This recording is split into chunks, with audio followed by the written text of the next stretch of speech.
With that out of the way, let's move on to the next email today. And the next email today comes to us from Orlando Orrego, who writes, "Hello, John. Love watching your show while I'm at my job on my overnight shift." Well, thanks a lot for being there, Orlando. I'm glad I could join you along the way. While Disney has had an amazing 2018 so far, we need to talk about its movies that fail. Wrinkle in Time, Solo, Nutcracker have been financial flops. Does it affect Disney in any way? Or they are fine since the major hits cover for all the flops? All right, thanks a lot for the question, Orlando. And yes, when we think, you'd be forgiven if when you think of Disney's 2018, if you just think in terms of the amazing smash successes it has had. You're talking Black Panther. You're talking Wreck-It Ralph. You're talking Avengers Infinity War, on and on. They've had some pretty damn big hits. Ant-Man and the Wasp. They've had big hits. Big hits. Make lots of money. However, Disney is certainly not infallible, and they have had several missteps this year. Let's take a look at some of the ones that you've mentioned here, right? Wrinkle in Time, major flop. This movie lost them tons of money. And by the way, it's not like one of these situations where, oh man, it didn't make the money it deserved. No, Wrinkle in Time was a bad film. Let's just call it. Wrinkle in Time was a bad film. Wonderful idea, beautiful concept.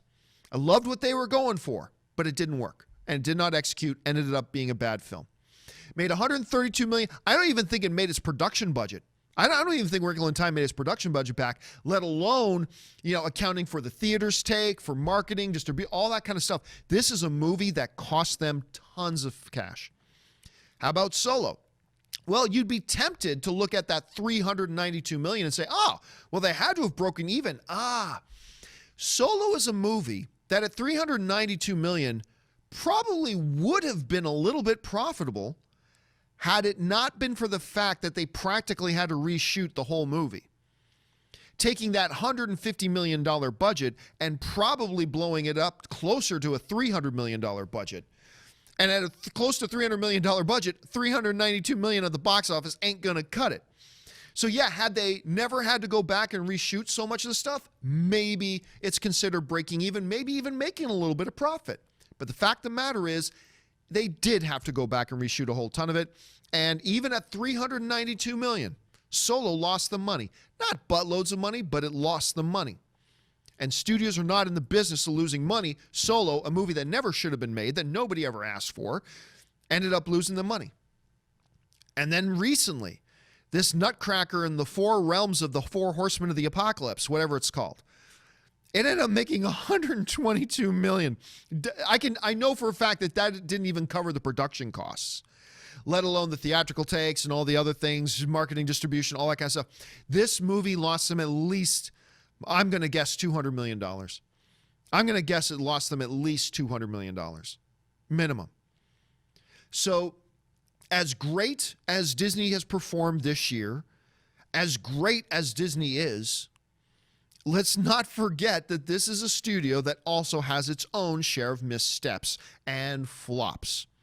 And I think these are three films that we can safely call flops. I know it feels weird to say that about a movie that makes about $400 million, but when you consider all the behind-the-scenes drama and how much money it actually cost them, you can't get away from saying it was a flop. And the other two were absolutely flops. So, do these flops offset the financial gains that Disney could have made through their other films? Oh, nowhere close. Don't even worry about it. You at most, combined here with these three films, you're maybe talking about $400 million in losses. Maybe, and I'm going high. Probably closer to $300 million in losses, but let's say $400 million in losses. Guess what? Black Panther alone more than offset that. Black Panther, I think at the final was like $1.3 billion. I mean, that movie probably came in the neighborhood of making, $600 million in profit. Maybe $700 million in profit. So that one movie all by itself more than wipes away all the losses from those other films. Then you're talking about the profit made on Wreck-It Ralph. Then you're talking about the profit made on Ant-Man. Then you're talking about the profit made on Avengers Infinity War and so on and so forth. No, this was a damn good year for Disney. This was a very, very good year at Disney. But Keep this in mind too. Despite the fact that this was an insanely profitable year for Disney, it doesn't matter how much they make. No studio wants to make flops.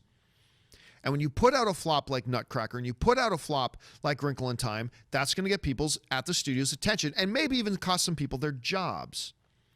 Are they happy about it? No. Did it ruin their year? Actually, absolutely not. It didn't ruin their year. Don't you worry about them on that. All right, let's move on to the final email today.